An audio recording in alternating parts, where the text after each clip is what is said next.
कई बार आप पे आरोप लगे हैं कि आपका जो मॉडल है चुनाव जीतने का वो ये है कि फ्री बिजली, फ्री पानी।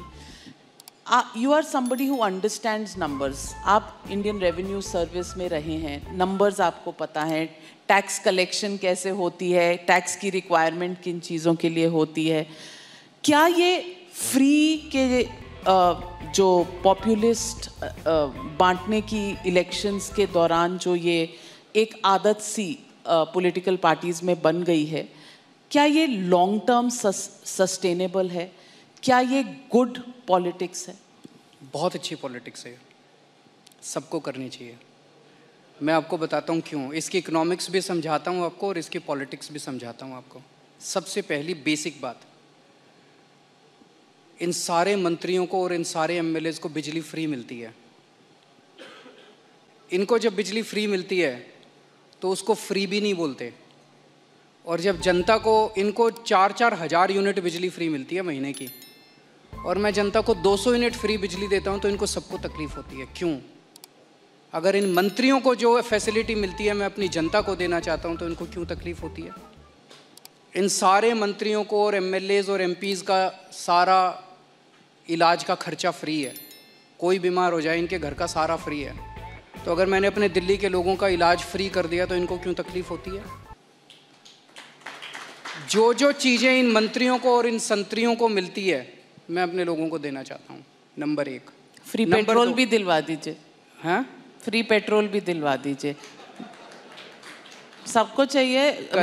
एमएलएज को भी मिलती है।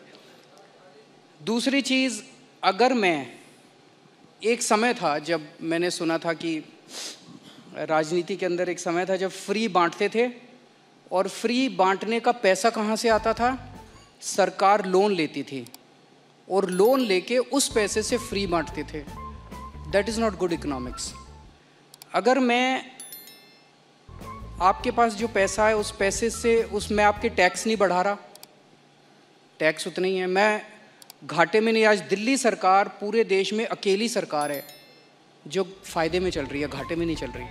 सीएजी की रिपोर्ट है 2019 की, उस रिपोर्ट में लिखा है हमारी सरकार बनने के पहले दिल्ली सरकार घाटे में चलती थी। हमारी सरकार बनने से तब से लेके आज तक दिल्ली सरकार अकेली सरकार है पूरे देश के अंदर जो फ़ायदे में चल रही है। मैं सरकार फ़ायदे में चला रहा हूँ, मैं कोई नया टैक्स नहीं लगा रहा, मैं कोई लोन नहीं ले रहा। अगर मैंने करप्शन ख़त्म करके पैसा बचा के लोगों को अगर सुविधाएं दे दी तो क्या बुरी बात की? तो दिस इज़ गुड इकोनॉमिक्स।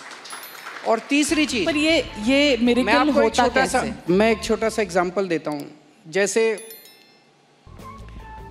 ये फ्री दवाइयों वाला कैसे सिलसिला चालू हुआ, ये बड़ा इंटरेस्टिंग है। हमने एक फ्लाईओवर बनवाया, उस फ्लाईओवर की 325 करोड़ रुपए की एस्टिमेटेड कॉस्ट थी, वो शायद 200-250 करोड़ रुपए में बन गया, तो 125 करोड़ रुपए उसमें बच गए। कैबिनेट मीटिंग चल रही थी, हम लोग डिस्कस कर रहे थे, तो पता चला कि ये 125 करोड़ रुपए बच गए। सो मैंने उनसे पूछा, हेल्थ मिनिस्टर से, मैंने कहा मान लो हम दिल्ली के लोगों की सारी दवाइयाँ फ्री करना चाहें, हम ये डिस्कस कर रहे थे इस पैसे को कहाँ इस्तेमाल करें। तो मैंने कहा अगर हम सबका इलाज फ्री करना चाहें तो कितना खर्चा आएगा? So after 2-3 days they got back to me, they said 300-350 crore. So मैंने कहा ठीक है, इतना तो हम फ्लाईओवर बनाने में ही बचा लेंगे, इतना का पैसा।